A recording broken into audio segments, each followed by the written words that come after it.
Welcome back to Red River. So this is a first for us. We bred our variable kingsnakes together, and she decided to lay today. So first look at them. We did find a couple eggs that she put in the water dish. So those are probably going to be bad. That one's definitely a slug. We'll see how the rest of them are. Looks like it's hard to do this one-handed. They look pretty decent. Oh, this one is one.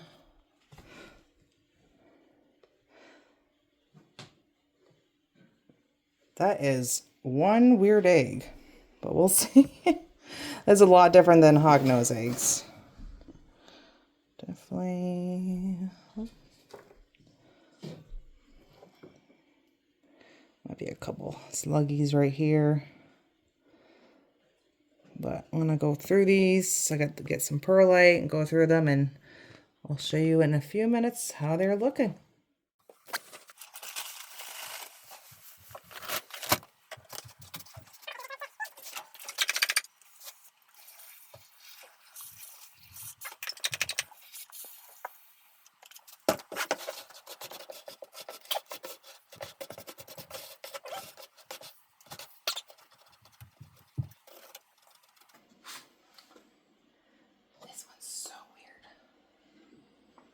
Like 2 eggs in one.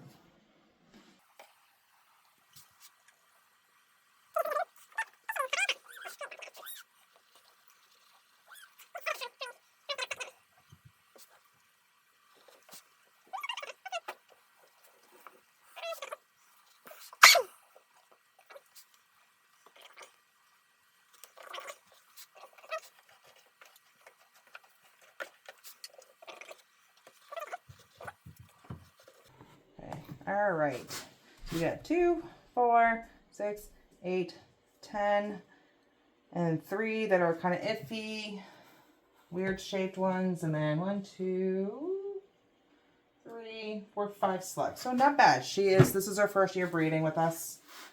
So, ugh, one exploded. So then this is our first year ever breeding variables. A lot different from hognoses. This one especially, it's like 2 eggs came together. I have never seen that before. But we'll see how it goes. We'll keep a close eye on these guys. And this is our first year ever doing them. Not expecting a whole lot just because we've never bred them before. The dad was a proven breeder. And then, like I said, the mom is first year breeding. So, a little different than dragon eggs. Dragon eggs we usually candle. Look to see where there's a pink ring, and that's what comes up. Excuse me. On snakes and geckos, you leave them how they're sitting, so you don't move them around. So we're gonna put a little mark so we know where the top is. And get these in the incubator. We're set for 80 degrees and between 55 and 70 days. Fingers crossed we'll have some variable kingsnakes to show you guys. And then they just have to eat about 10 meals and then they'll be ready for their new home. And I'll show you guys actually the parents right now. So this is Persephone. She's our female first-time mom. She is your typical variable, the milk snake phase. She's, one of the more common ones, like I said, but absolutely gorgeous. She's very docile. I've had kids hold her. They're great little snakes. She did get them all out, all of her eggs. She's a little thin now, but that's to be expected. We'll probably offer her a mouse in a couple days, and she'll be good to go. Here's the dad. He is a little different. He is a yellow keyhole, and he's a little bit more wiggly than mom is.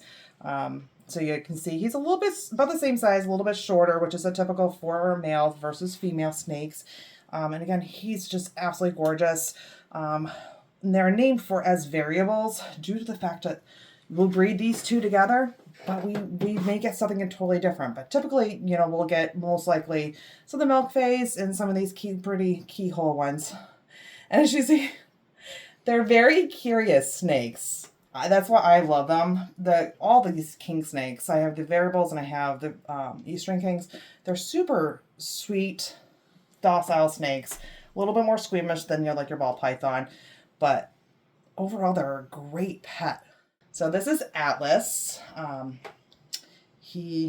I said, he's a proven breeder. We got him from an amazing breeder. He was just not using him anymore in his breeding projects. So we took him on and he's fantastic.